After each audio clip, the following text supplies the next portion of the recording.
মাইকে আমার যতদূর পর্যন্ত যাচ্ছে, যারা আমাদের কাছে থেকে আমার বক্তব্য শুনছেন তাদেরকে এই শুভ নববর্ষের অভিনন্দন জানাই সকলকে। আজকে আমরা সুতি ৮ নম্বর ব্লক কে ডেপুটেশন দিতে এসেছি, তার কারণ যে এই এসআইআর নির্বাচন কমিশনের যে বর্বরতা, সেই এসআইআর নিয়ে আমাদেরকে সাধারণ মানুষকে হয়রানি করা হচ্ছে।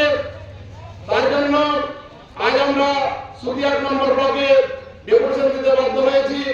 কারণ এর আগে আমাদের গণেশ কুমার বাবু, যিনার নাম এখন সবাই বলছে নির্বোধ, যিনার কোনো জ্ঞান নাই, যিনি খামখেয়ালি যখন ইচ্ছা তখন বলেন এই লাগবে ওই লাগবে।